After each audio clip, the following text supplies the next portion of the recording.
Call the meeting to order. Stand for the pledge of allegiance and a moment of silence for first responders and our military. I pledge allegiance to the flag of the United States of America and to the republic for which it stands, one nation, under God, indivisible, with liberty and justice for all.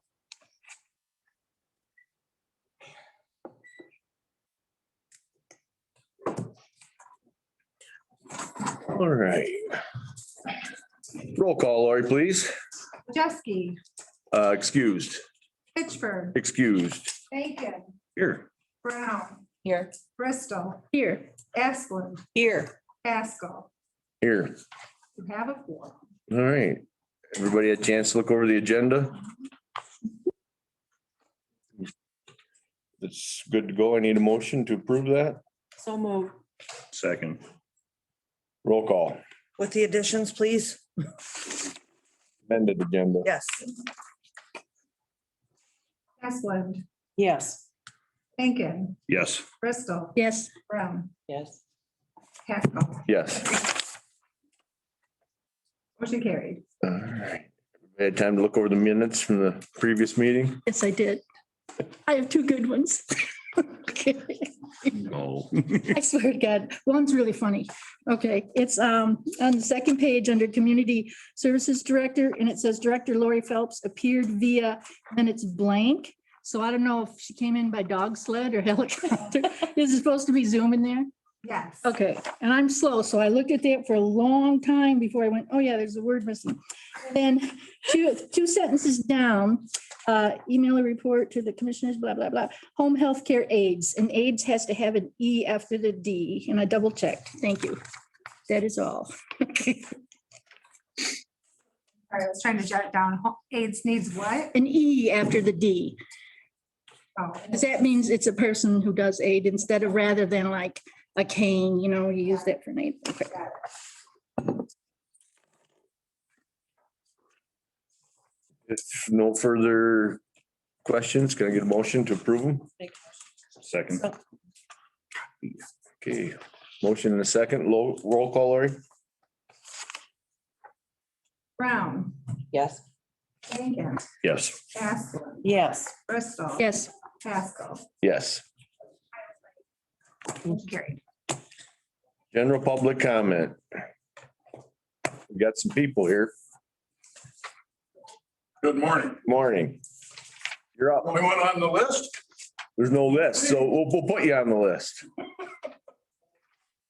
May I approach? Yes, you may. Can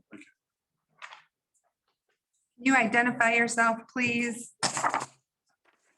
Morning. Morning. My name's Tom Dunn, Thank you. delegate, City of Clare, concerned private citizen, self-proclaimed sovereign citizen by the judge in Bay City. But that's the truth. But the reason I'm here this morning is I'd like an update on the Raffaele versus Oakland case, but it's actually I believe it's Freed versus the counties, which has to do with the foreclosure case. The county treasurer, I think it was filed, if I recall right. It wasn't filed here, but it was filed in Roscommon under a class action case. Yes. You're all familiar with that, I'm sure. Where does that stand? Is Jenny on? Jenny, you on?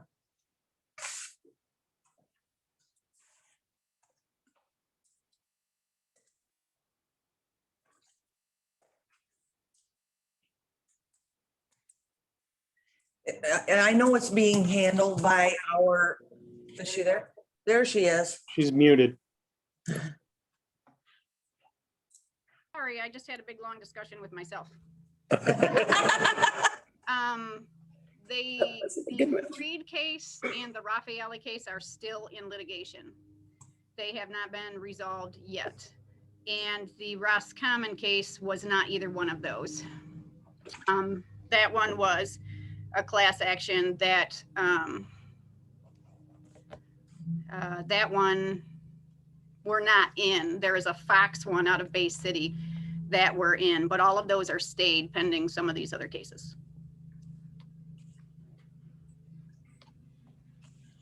Can you get the case numbers and the locations for those so we could follow up on them, please? Yes, our attorneys actually have all of those. Can you get those to us? I know you have attorneys. Can you get that information so that we Yes, know what the cases are? Yes, I am assuming Tracy can do that as have MMRMA is and her are in contact. Okay, great. It could cost the county a lot of money. Yep. Yep, Okay. they're aware of that too. I have made them aware of all of the litigation, and we have holds on public monies for that reason. Now, the document that I just gave you is just an excerpt from the Raffaele case. And I think it's quite conclusive that the property rights go all the way back to the Magna Carta. And these aren't my words. These are the words of the Supreme Court. And that's the rule of law that they came up with. And I think it's tremendous. And then according to Michigan common law, recognizes former property owners' property rights to collect the surplus proceeds. Well, that's where the stealing comes in from the county. That's where you're taking my money or anybody else's money. You can foreclose. It doesn't say, the law doesn't say the counties can't foreclose. They can foreclose, but they can't take right title or interest to a piece of property. And I think it's going to be a case that is going to really have to be looked at how the counties are going to have to refund all those funds over the next few years. It's going to be very interesting to see how that does play out. You're right. Yes. Yeah. And I know there's a couple of other lawsuits coming up that are going to address some different things about property taxes, property rights, and the rights of the townships, the cities, and whether the county is a charter county, and that the way that they make their rules and laws. And I don't know if everybody's read some of that stuff, but I think you should look at the law for charter and non-charter at-law counties. Hey, thank you very much for your time. Tom, where would you like that information sent? These numbers? Yeah, you've got my email. It's TOMDUN with one N at gmx.com. At GMX? Mhm. All right. I'll do Great. that for you. Thanks, Tracy. You're welcome. Thank you very much. Thank you. Thank you, Tom.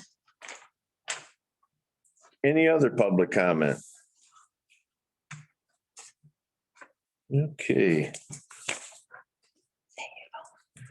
Anybody got any questions on the communications list or comments?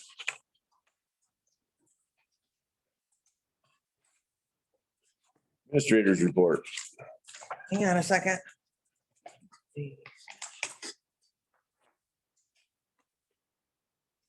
The county make up a letter to send to the legislature about that money that she, okay. Yes. that, Okay. I signed that, so I never sent, yep.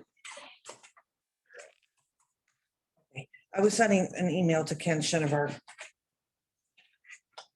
So, okay, so I had a conversation with with Daryl Sleece. He is the administrator referee for probate circuit court. And he is getting ready to retire a second time. So he just wanted to let us know that they are in search of a replacement for him, and that we will have to come up with the funds for the remainder of the year to cover that new person when the time comes. And I said, what does that look like? When is this person going to start? And when would you be leaving? We have Steve Warpel, who is doing some covering in the probate court and is getting paid additional for that. Mhm. Would he be going back to his duties? And his answer was yes to that. And we're looking at roughly $12,500. They haven't made a choice yet, and we're gonna wait to bring that to the next board meeting. Possibly meeting after that. We don't know when they're gonna have somebody selected for that. So, Okay,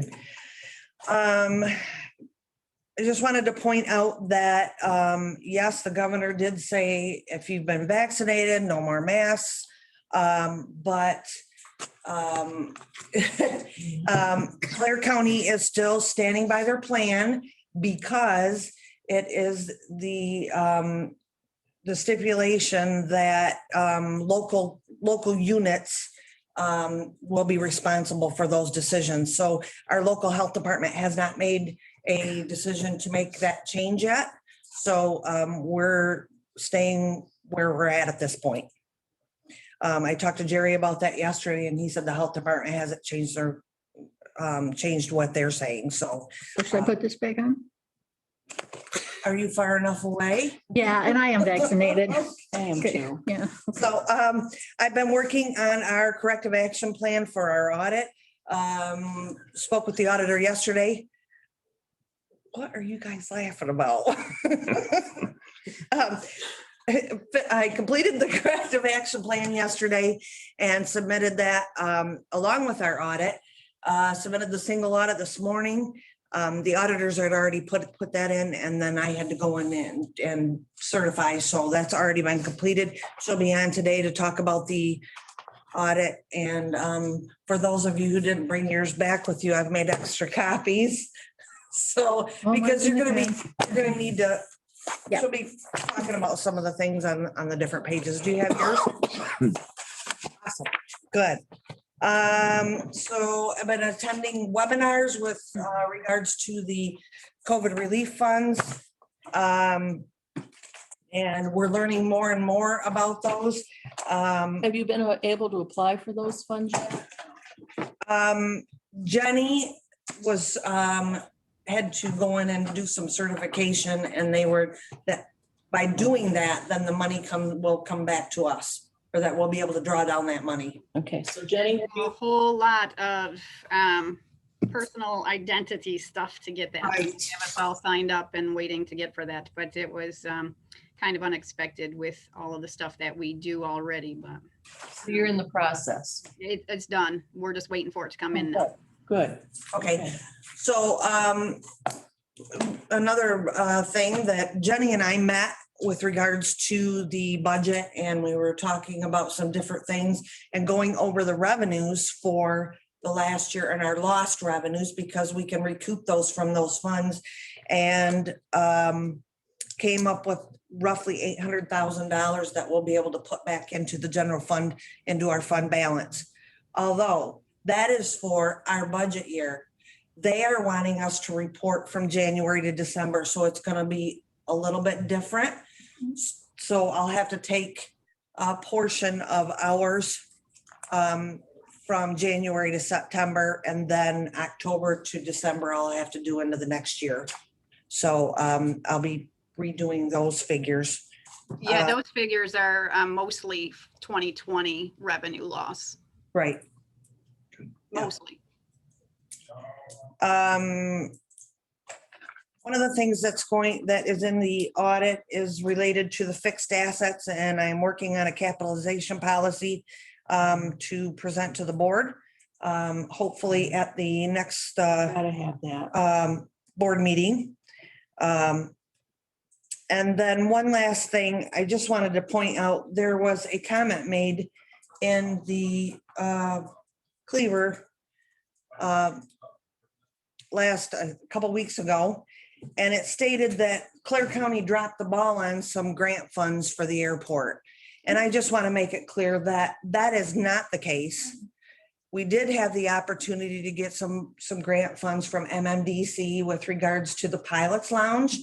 But we chose not to do that simply because we have to work on the runway first. If the runway's not fixed, we don't have an airport. So I just wanted to make that clear and that's all I have. Thank you. Thanks. All right. Lori is in another meeting and she is going to email her report. But if we have any questions, she has somebody on to answer them if we have any for her. Okay. Moving on, we'll get to our first public hearing. Is Ken here? Kenny out there? Yes, I'm here. I can. Hello. Oh, Ken is in charge of the IT program for the Claire Gladwin RESD. And I had talked to him about maybe picking up their help with some support for us, but they do not have the time and don't do that. But we got in kind of a in-depth conversation about that. And I thought a lot of his ideas and his background there could answer some questions for us. So Ken, if you could maybe give us an overview of what you do. Sure. I'm the Director of Technology for all the Clare and Gladwin school districts, including the Clare Gladwin RESD. And we provide, if you're not familiar, all the tech services for all the school districts. We have a pretty extensive team of engineers, coordinators, and specialty staff, repair techs that provide tech services for all of the schools within their skill set. And I have been talking with several of you, over the past, Sheriff Wilson, and as well as you, so about the different ways to provide different technology services to organizations.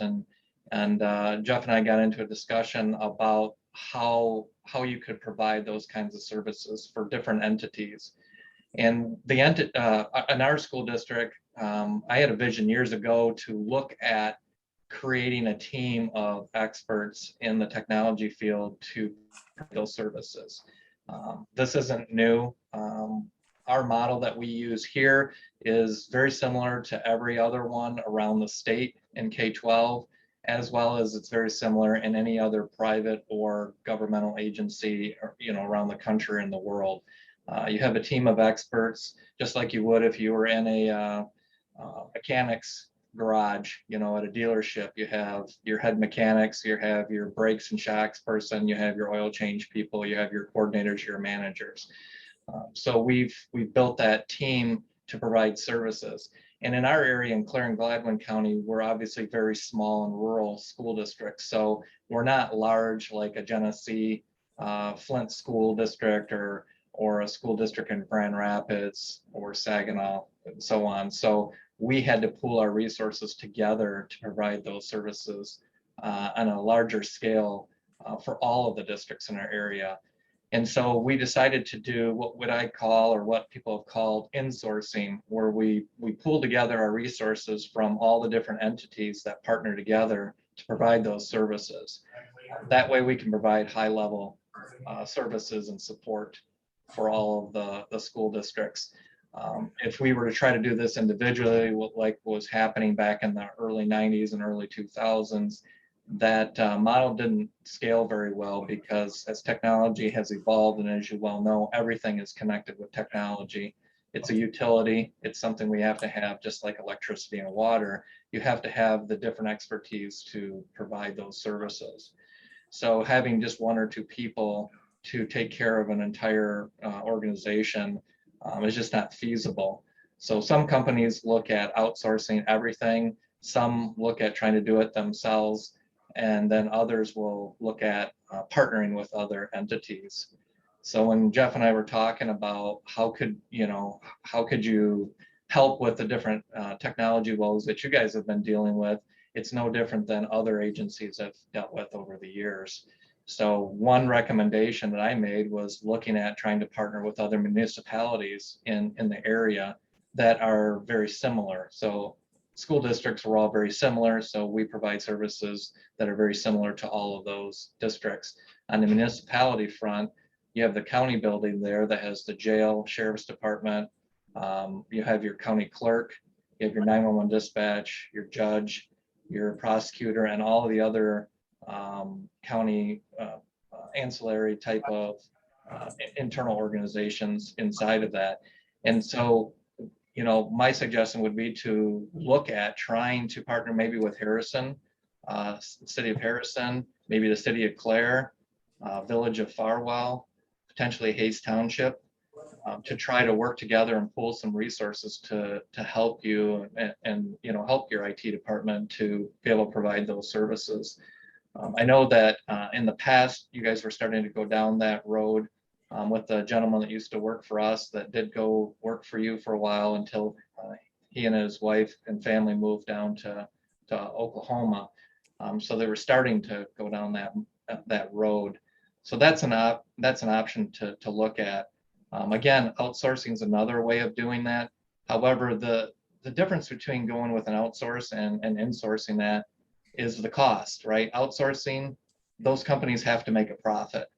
Insourcing, the cost is what the cost is, right? So for our model with the school districts and a lot of us that do this around the state, our costs are people to provide those services and the software licensing and servers, hardware, all that stuff. There's no cost on top of that. There's no profit because we're all governmentals, school districts. We just pull our money together, and that helps us save money and allows us to scale and provide technology resources as they increase. So that's just another way of looking at trying to provide services for you guys. So that was really quick, Jeff. I don't know if you have any other specific questions, but I was just trying to give you a quick 20,000 foot view of what we do and maybe try to relate it to a way or a model that you might be able to look at as well to provide services. Well, two of the big points per our conversation you've covered and that really struck home to me is, number one, why don't we get with the local governments around our area and try and form one to make it more cost effective for everybody? And two, that, we're looking at outsourcing and doing all that. And through your years of experience, you said that doesn't work because they, like you said, they have to make a profit and you need to have in-house. Right. So, yeah, and that was one of the things that we actually had a local school district years ago when a superintendent came in, wanted to look at that model, and they actually got pricing on it. It was like $500,000 for one district per year. It didn't include special projects. It didn't include all the additional things that happened to come up during the year. And the pricing that district was paying at the time was, less than $250,000. It was like $200,000 at the time. So, I mean, it just didn't make sense. And, we have a lot of bonds that go through different, just like you guys were just talking about things potentially with the airports. There's always projects that are coming along that require technology. We don't charge extra for that as the school district for all of our locals. We got Harrison with a big bond project going on, Farwell. Beaverton just had a bond go through. So, when those things happen, we just, step in and, do whatever we can to help. There's no additional charges. Where outsourcing will say, oh, okay, that's a different project. Yes, we need to, that's going to cost extra. We got to put more resources towards that. So. right. And another thing that you touched on and that I thought we needed to look at also is the fact that you kind of made IT almost sound like a auto repair shop. We need people at this end that just deal with your primary stuff, but have your leaders and your managers deal with the special projects and have time to work on those also. Yep, exactly. I mean, we have 22 people that work for the Clare Gladwin RESD and all the school districts. And those include from myself as a director to 4 coordinators that work with administration and oversee the repair techs, the break fix people. And I love using those analogies like you just mentioned, Jeff. If you have a problem, you don't send your head mechanic necessarily into a situation until the break fix person assesses it. For example, when you go in to get your oil changed, you don't have the head mechanic working on your oil change. Typically, it's the least experienced, newest person doing that, right? They're learning the trade. And then as they're checking your car out, they happen to see a check engine light on it. They might let their service manager know, hey, we got a problem, which would be like our coordinator. And then they may look into it, see if they can take care of it. If not, then they say, okay, it looks like we need to schedule an appointment for our head mechanic to look at it. We look at it the same way. Technology is no different than any other industry out there. You have different people with different expertise. Gone are the days of when I used to take care of everything in the 90s. I used to tear apart printers one minute, the next time I was working on a server, the next minute I was programming. That just doesn't happen today. You have people with different expertise levels. So we have a team of engineers that work on our servers, that work on our firewall, that work on our network, wired and wireless. We have people that deploy and create images for our computer systems, and a programmer scripter, along with our field engineer that goes out and deals with things that the other engineers may send that person out on in the field. So you have a whole team of people working on that. And the reason why we can do that and do that efficiently is because all of the school districts are working together to make that happen. But when you're all by yourself, it's very difficult and very hard to do that because you can't afford to have those different expertise in your pocket, if you will. Ken, do you have an organizational flow chart for your model? Yes, I do. Yep. Can we get that? Yep, I sure can. Okay. I can, and Can I've I jump actually in got here in a it. minute? Go ahead. I just want to know, Ken and I have worked together over the years and we've talked about this way before you all were on the board. And it's something that we really need to look at. You know, from when I started here, when I first became sheriff, to give you a little history, there was no IT in my building. Nobody had backed up the server in 8 months, and that's horrible. Luckily, we come to where we're at today, where we know we have an offsite backup and all that. That's just one minor thing. And I'm not going to take much time here, but today, the technology that we're using, we could honestly have a full-time person in my building. Absolutely, with the 911 system and all that. I understand we can't afford that, but, and Ken and I talked about this, and they talk about outsourcing to insourcing, 100%, keep them on site. You guys pay for it, it's ours, and we have ownership to it, just like what the school does. And I'm glad that Jeff, you took the initiative to talk to Ken, that you now have an open mind to what's going on. And that's all I got to say about it. I think the big thing is to share some of that cost. Like Ken just said, you can't afford to have just all those people in one house. Right. But if we would share these people with other government organizations, I feel that we could have a good program and make it work smooth. And now our local school districts did that years ago. When I first started here in 2000, I came from Ithaca Public Schools, and I was the one person in the district, and we just couldn't handle it anymore. And when I decided to come to the Clear Gladwin RESD, I had that vision and talked to them about it and said, this is what I'd like to see happen, and this is how we can make it work. And at the time, the districts had 1 to 2 people per district.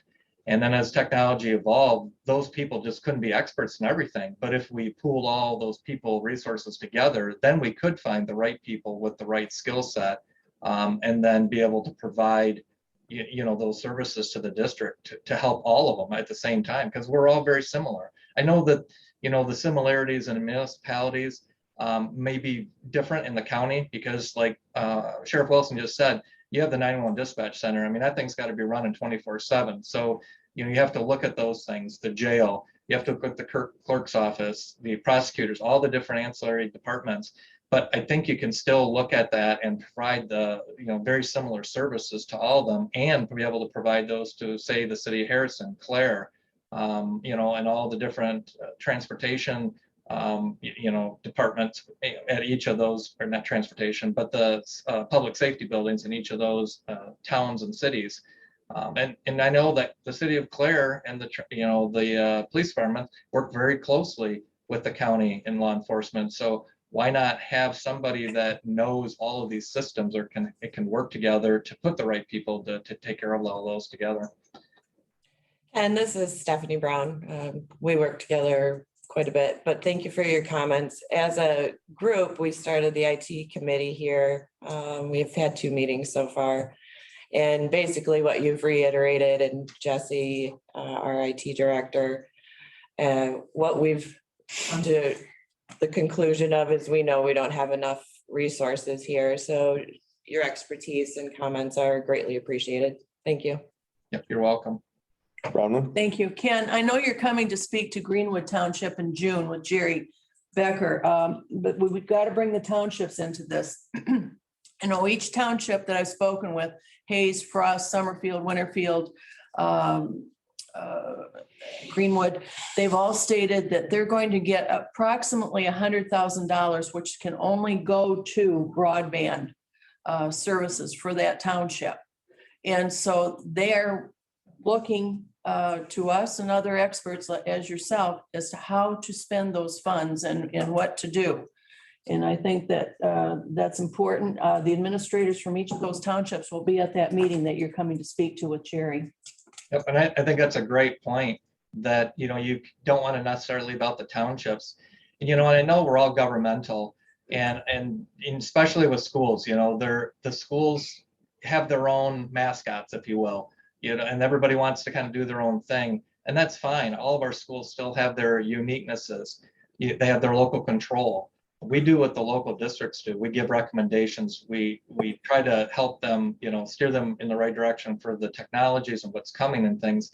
But you can still provide and have that uniqueness and identity, but share some of these resources to provide the technology that everybody needs. I mean, we can't operate without technology today. I mean, look at what we're doing today. We're on Zoom. If the internet goes down or there's a firewall issue, someone, you know, hopefully is there to take care of that. So yeah, definitely the townships, anybody in that governmental space in Clark County, it makes sense to work together.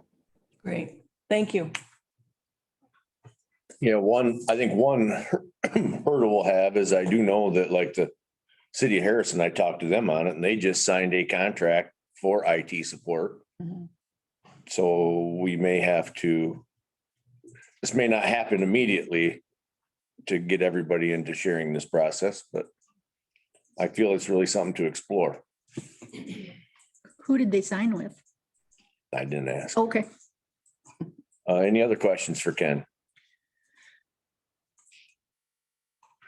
What are the projected costs? Ken, I appreciate your time and thank you. Huh? There's a comment. Oh, you have a comment? back there? No, I don't think so. Thank you, Ken. Ken, thanks. I know you're busy.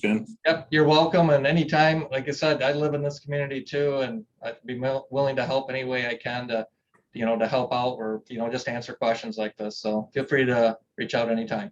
Thanks. Thanks, Ken. Now, do you think our IT committee will have time to maybe get a hold of these different government organizations around and see if we can, Between Rick and I, we can reach yeah, band together? Be nice to get their organization, so flow charts, we know how they're doing it. Yep, and Ken said he was gonna send that, so. Good idea, Rick. Good Yeah. idea.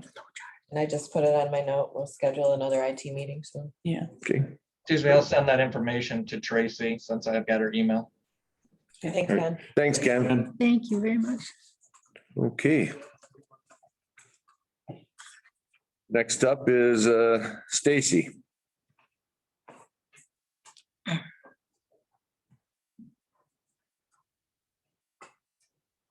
Stacy, how are you? I'm great. I'm great. I'm Stacy Disson from the law firm Vicky Schultz Bursick Rhodes. And I am working with Carl on the established lake levels in Clare County. And so I'm going to go through kind of what we have going on and maybe what to expect in the future. And we've talked to Tracy about those, as well as Jerry, in terms of getting you folks up to speed on what you already have and what to expect. So I'm not sure if you're aware, but you have 17 established lake levels in Clare County that the County Board of Commissioners has jurisdiction and control over. Carl is the lucky person who's the designated authority on behalf of the County Board of Commissioners.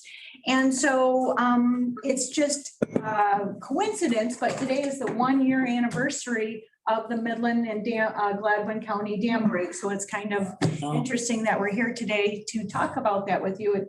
It seems like a lot's happened in the last year. I say a year went by fast, but no, it didn't. There's a lot happened in that last year. And so what I'd like to do is talk to you generally about what Carl is doing to get us up to date with regard to your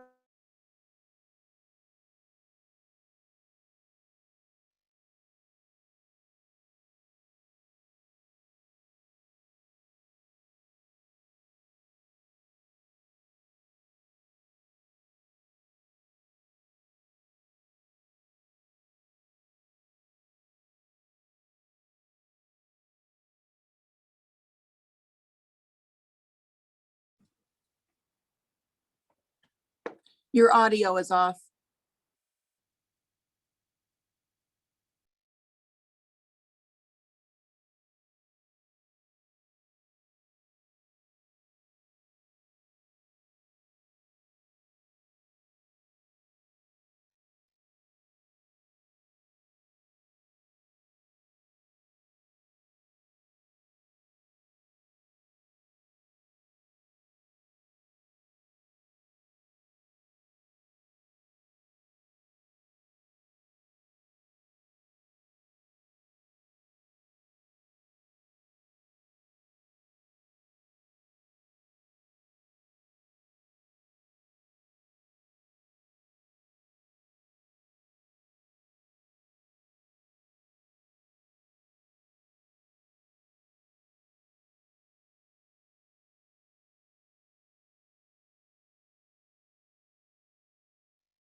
formal special assessment district set up? There you go. The answer is no in many of them. They might have had assessments go out, but it's not in the court order. And so I'm concerned on behalf of the county, if that's not in the court order, and if there's a problem, the county board in general could be, the county in general could be liable for that, not the special assessment districts. So we need to go get that cleaned up in 6 to 10 of these of your 17 don't have it set up right. Long ago, I cleaned up some of these, and I think like 2006 time when Shane Haskin was the drain commissioner, a couple of those. I know I look like I'm only in my 20s and I couldn't have done that 14 years ago, but I did. Okay, must have been a baby. Yeah, exactly. When I was 12, we went through the legal proceedings to do those. We got some of them cleaned up, but not all of them. So we want to get the special assessment districts cleaned up, so it's clear that that's not a county general fund obligation, okay? Then in some situations where the court order is set for and where the level is are two different things. Or we're having seasonal changes in the levels to take it down in the winter, but that's not in the court order. And so because of what happened a year ago today, Eagle is becoming very, looking at these much more carefully, and we need permits to do those drawdowns. So we have to have the court order match what we're doing. Okay. Because one, we don't want to be outside of the court order, but two, if we go to get a permit to continue to do these, Eagle is not going to give us a permit if we're not doing it at what's court ordered. So we're trying to clean that up. We want to make sure that we have insurance coverage for everything that we have jurisdiction over. We want to make sure that we have easements for everything or own all of the water control structures that we have jurisdiction over.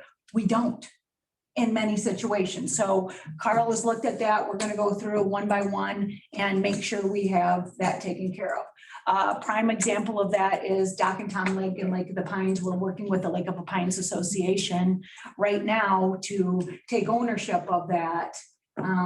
It's their ownership, but our jurisdiction and our responsibility. So we're trying to clean that up as well. So those are the types of things we're doing for the 17 that you have.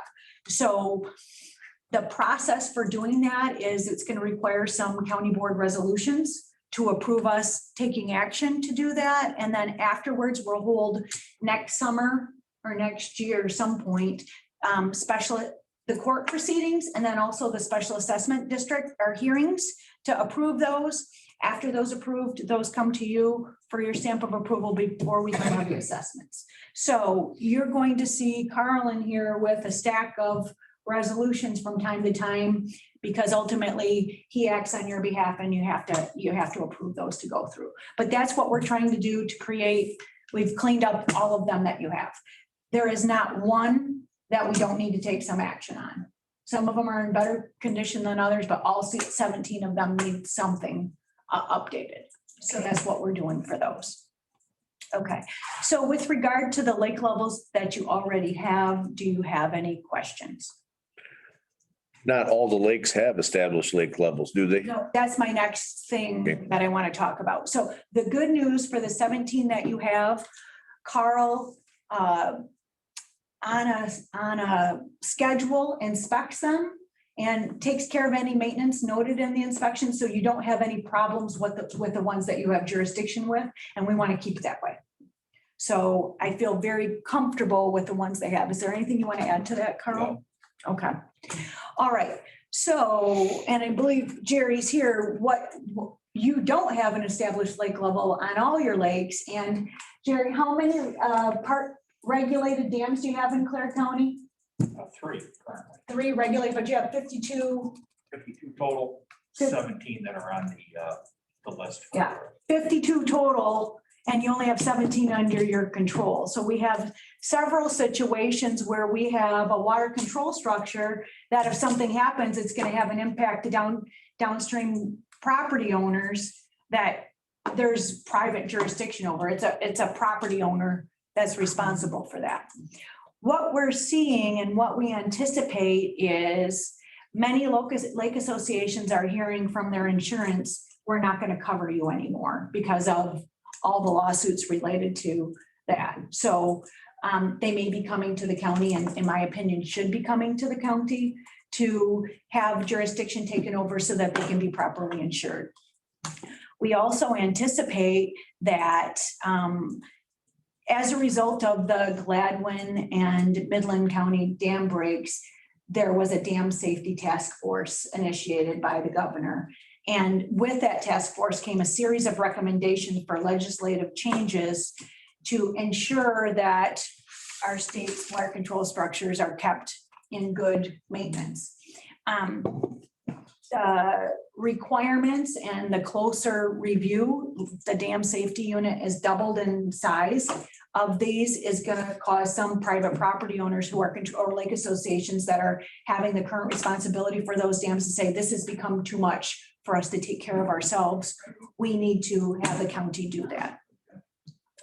I am in, and for me personally, I personally am uncomfortable with somebody having control of something that if it's not taken care of properly, could flood out everybody downstream. You know, I think it's important that those come under local government control.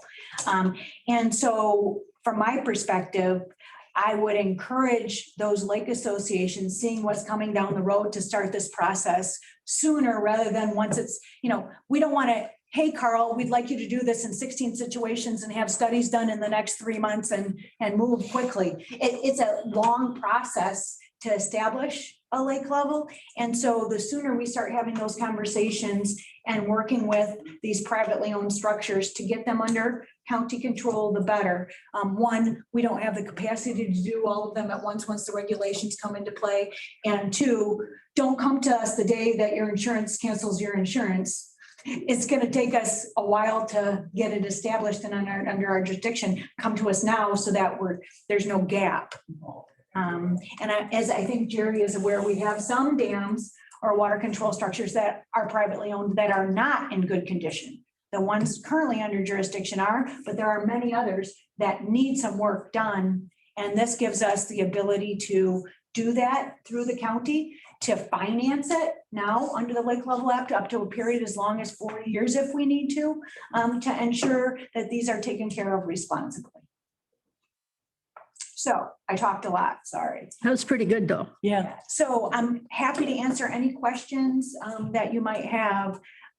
And we're looking at this new regulations to probably take place within a year to 2 years that it's going to happen. Yeah. So that holds the county liable for all this? Is that what that does? There was some, how does that work as far as our obligation? Is it gonna cost a boatload of money? What are we looking at there? Okay, so in terms of the 17 that you have, once we have special assessment districts set up for all of them, then the county doesn't have liability. It's the special assessment district and we'll have insurance, and so we should be covered. For something that's privately owned, you don't have jurisdiction, so you don't have liability. But if something bad happens, it affects your county road, it affects everybody else. And so you might want to have that happen. So as a county board, you might ask me, why would I want to take over something that's not a headache for me now? And what potential costs would there be to you? So why you might want to is to prevent a catastrophe and to provide insurance where there's not insurance so that we have liability coverage. What would the potential cost to the county be is if there's a special assessment district set up for these, it's all paid for by the special assessment district. Okay. The only time where I could say, I'll be very honest, where this might cost Clare County some money is if we get a study set up to take one over and it doesn't end up being taken over. Under the act right now, you can require a deposit of $10,000 from the property owners or the lake association to pay for those costs. $10,000 doesn't cover the cost of a study. That's old numbers. If you pay for it, if the county were to pay for a study and there's a lake level, you recoup all that money through the levying of special assessments. It's just a situation where you pay for the study and you don't end up establishing the lake level that you might be out some of the cost of the study. I'm working with Dina Bosworth at the Michigan Association of Counties to come up with some funding for those preliminary studies for that type of situation. That's not in place right now, but that would be the only situation where that might cost the county some money. And those, I'm not saying that's impossible, but they're few and far between because you're gonna know pretty well whether, I mean, it's probably an existing structure that you know you need to take over. And so the likelihood that you're not gonna do it is very low. Mhm. So that probably over answered your question. Oh, And that did happen where the county got stung. They did pay for a study over in Freeman Township on one of their lakes over there, and then it never went through, so the county got stuck. Right, but Yeah, that in my opinion, if you're doing it the right way, you're gonna know that, You're gonna have a special assessment Yeah. district to go back on. yeah. Yeah, you said there are 17 involved and special assessment needs to be set up in 6 to 10 of those. Yeah, so right now, the court order is supposed to confirm the boundaries and allow for the special assessment district. And what's happened is that part of the act came in 1968, and some of these lake levels were set up before then. And so they just started assessing people, even though it's not in the order. And so this office has been assessing those. I'm not saying improperly, but it's not included in the court order. And so we need to clean that up. So To that make if there sure. was something bad that happened and they said, well, it's not in the court order, you shouldn't have been doing this, that is completely clear to a judge. How long will that take? How long before you So, fill the documents? We anticipate, so we've already went through and we kind of know where these all are. We anticipate finishing everything because when we go to court, we want to make sure the lake level is right. We want to know all the problems, so we take care of it one time. Going to court over the winter with the special assessment hearings in the spring and summer so that we can levy assessments next year. So we anticipate for the 17 we have, we are going to be clean as a whistle by September 1st We're still gonna be using what special assessment district we have for Right. this year, for this year. but we just wanna clean it up We and. need more. Right. At 6. We want to update them and we want to have them all, the orders very clear and consistent between all 17 of them. So I just had a question. How much might this cost the taxpayer in the district? Doesn't it depend on the district? Yeah, so each district is based on like, some are very small and have 100 parcels, some are big and have 800 parcels, so it depends. What Carl and I are working on is trying to do it all in one day so that you're not paying for the consultants to be here 17 different times for court. Let's have, maybe it'll have to be over 2 days because there's 17 of them. We just are here 2 days. And so to keep the cost down. And we might have all 17 hearings over the, it's going to be 2 times that we have public hearings, one in court, but not for all 17 of them, for about half of them. And then 2 days, probably over the course of 2 days, we'll have 17 hearings, one right after the other to keep the cost down. So how much that's going to be to the property owner, I'm going to give the legal answer. It depends. Yeah. 6 that we don't have to go to court on, or however many are, that's going to be less. The size of how many lake owners is, it's going to be less, but we're going to try to do it all lumped together in one day to keep the cost down. So I don't anticipate this being a significant cost to the property owners, but it will be a significant reduction in liability to the property owners because we've gotten insurance with everybody. We've gotten the orders in compliance. We've taken property owner rights and what we have jurisdiction over, things like that. So the question is, since it will be covered under our umbrella of liability insurance, does that cost go back to through the special assessment? So that is something that the county board can look at. If there is additional costs or there's some costs that can be carved out, that it costs us so much money each year to pay for the liability insurance, that is definitely a cost that can be transitioned to the different districts that you have. Yep. Question in the back? Are the insurance companies gonna be good with this? Where you're taking the individual liability for a dam or whatever and assuming it here at the county level. Are the insurance companies gonna be good with that, or are they just gonna say, we don't want to insure that stuff at all? Let Tracy. We have spoke with our liability insurance, which is MMRMA, Michigan Municipal Risk Management Authority, and they have They insure several counties and they are aware that this is coming. So, and they have agreed to cover that. And it will actually be a savings to the property owners, because I can't imagine individual insurance is going to be less expensive than having it covered through the county's policy. Yes. So I think the property owners will be happy in the long run. Yes, it may be for the new ones coming up. I'm used to adjusting it however I want when I feel like it. Which of course you don't want them doing, that affects everybody else. And it now comes under control, so we have some more consistency. You may have some people who aren't mentally prepared for that yet, but I think overall, that's why we want to do it, right? I mean, that's why we want to make sure that we're providing a safe and responsible situation. Things do like without violations. I mean, I'm just a delegate, but it seems like property right violations in certain areas. So, you know, it's almost that forced compliance or else. So has that all been looked at and has that all been talked to with these property owners? Okay, so the question was, what do the property owners have a say in this? So there's two ways to set up a special assessment or a lake level, is by petition by the property owners or the county's own motion. And most of the time it's by the property owners getting together and sign a petition. I have talked with Jerry, if we have an emergency situation where we know there's a problem and we have to take action, it might have to be by the county's own motion to prevent a calamity. Okay. But after that initiation of the proceedings requires us to go to court, and every property owner in the proposed district is invited to participate and testify in court and provide information as to whether they should be assessed, whether there should be a lake level established, and what that lake level should be. The study has an enumerated list of items that the engineers have to consider in setting the lake level, and there's this additional list that the judge has to consider, including property rights, septic tanks, all kinds. There's a huge list that is considered when we're doing this. The property owners are all invited to participate in that. And then there's a special assessment hearing after the court hearing where the property owners are invited to participate into how we put together the special assessment methodology.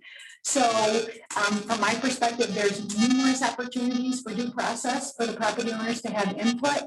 And so I think there's opportunities, but to say no as a lake owner, you have to remember that water structure, if it goes wrong, and it affects so many more people downstream than just the people on the lake. And so that's why I think the county involvement, that local jurisdiction comes into play.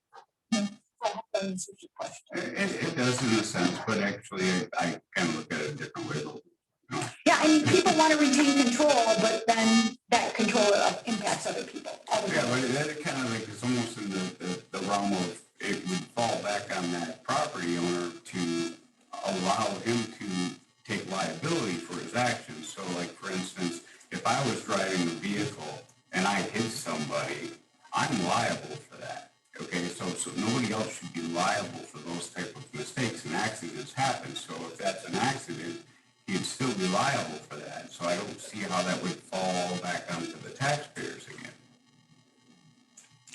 None isn't under the association, these associations, if they control the dam structure and if something does happen, every person that's in that district is going to be sued. Yes. So it's not just one person, it's going to be all of them. Well, and so I want to respond to that if I may. Well, because we got some, David has a question also. I did.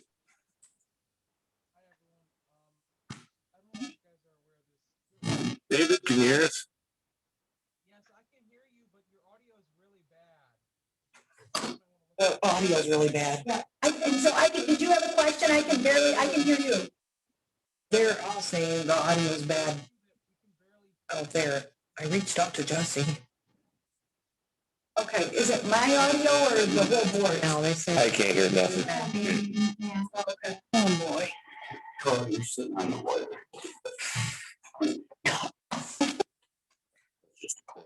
Yeah. All right, so. Okay, we'll go back to where we were then. So let's take, in terms of liability, to have the insurance coverage through the county, I think is important, because let's look at the Boys Hydro. You know, there might not be, so somebody might be liable, but if I'm a property owner downstream and you're not collectible, that does me no good. And so when we have the county and the power of the county's insurance, that makes a difference. Well, and, That's where I would say there would be a difference. and maybe to answer your question too, didn't you say earlier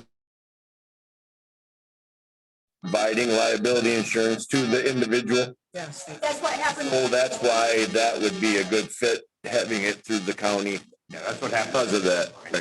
So that's basically going to be the issue. It's not a matter of us trying to take over the property owner's rights, but the fact that they can't get insured for their properties anymore. They won't be insured, but the requirements for, right now, it's whoever's, as Gary mentioned, wasn't at the Lake Association meeting and got elected president because they weren't there and they're responsible for taking care of the boards. I think you're gonna see at the state level, that's not how it's gonna be anymore. Needs to be a licensed position. And so some of these private property owners and lake associations aren't gonna have the wherewithal to perform the necessary inspections, maintenance, and have the operation licenses that are gonna be necessary and can be handled more efficiently and more responsibly at the county level. So are you saying that the county is now gonna take over all these private dams and be responsible for them? No, I'm saying that we have 17 of them, but the county needs to be mentally prepared that more lake associations, when their insurance coverage drops and these new regulations in terms of maintenance come into effect, are going to be coming to the county to have asked them to happen. I don't know that the county is going to say, we're forcing this. I'm trying to tell them, be mentally prepared for this to happen, and let's start conversations with these lake associations with Jerry to say, ask us now, not the day your insurance drops, because we can't move that fast. I But think that's what you're we're still talking about private dams. Who is going to be responsible for them at the end of this? It's going to be the county, or it's going to be the taxpayer? Who's it going to be? So it will not be the general taxpayer in all these situations. It could be the people who benefit from that It dam. will be the people in the association districts. That's a taxpayer. What happens when you have your private people who are not part of an association or a contract, which are involved in a particular dam, but you have a private individual, private property that happens to be there? Are you going to try to force compliance with insurance on them? So the county can't, if the county doesn't have jurisdiction, the state might be doing that, but the county, Clare County is not going to say, you're private and we're going to make you have jurisdiction. There might be state regulations, insurance. There may be state regulations with regard to that, but that's not going to be the county forcing that. The only time I see the county getting involved, there's probably going to still be many dams or water control structures that are privately operated after this is all done. But Are they going to fall under state jurisdiction or county jurisdiction? if they're privately operated, there's going to be state regulations with regard to that. Okay. The only time the county gets involved is if we establish the lake level. And then there would be a special assessment district associated with each of those circumstances.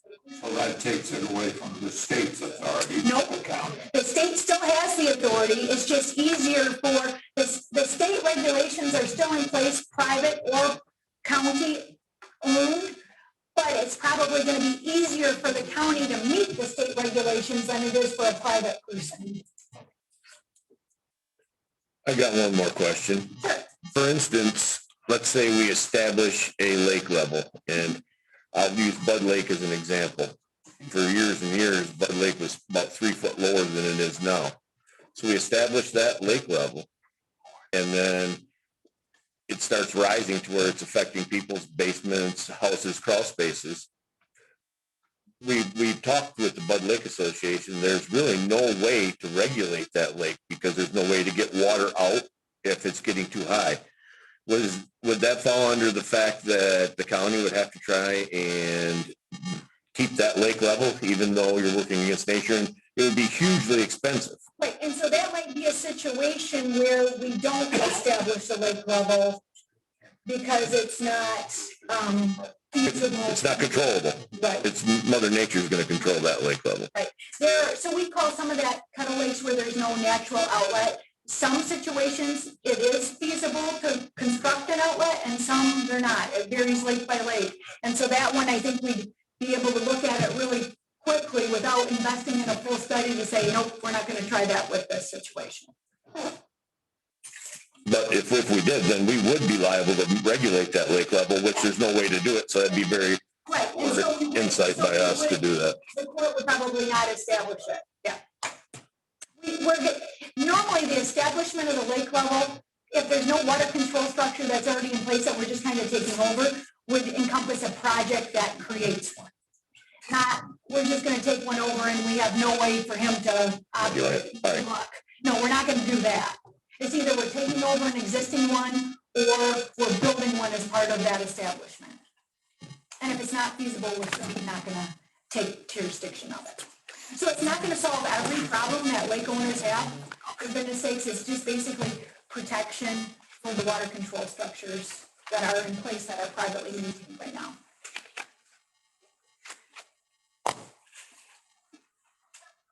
Any other questions? Thank you.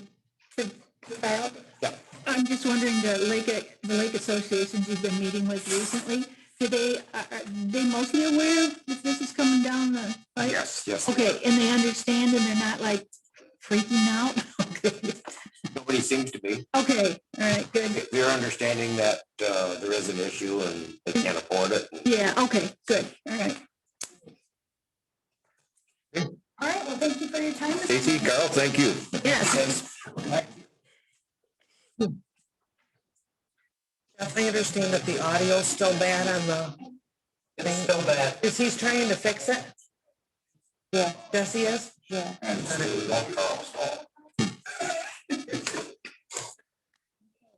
Okay. Roxanne's up next. Roxanne? Hi there, how are you? Can you see We can me hear her. or? Okay, so it's all audio. Well, hello, everyone. This is Roxanne Foster with the Michigan Department of Treasury, and I'm here to present. Hello? I was a field engineer for 20 years for Xerox and Bush, Toshiba and Sharp and all that. There was two of us and I lived in Arizona for 20 years. I handled half of the state of Arizona by myself. Okay. And that was, I took care of Davis-Monthan Air Force Base, Luke Air Force Base, Learjet, Raytheon Missile. And now these have over 5,000 employees at one unit. And I did that by myself. And this guy's talking about like a work crew the size of 20-some people. I would have to travel an hour and a half just to get to one of my calls. And I still did it. I took care of a huge machine. So I'm just wondering, like, if you guys want to have that assessed by maybe somebody else before you dive into that. Well, the estimates we've got for IT support for just doing what we do now, which isn't enough, is so astronomical that, it was in the hundreds of thousands of dollars. Really? Yes. And that's what I don't understand myself is times are changing a lot.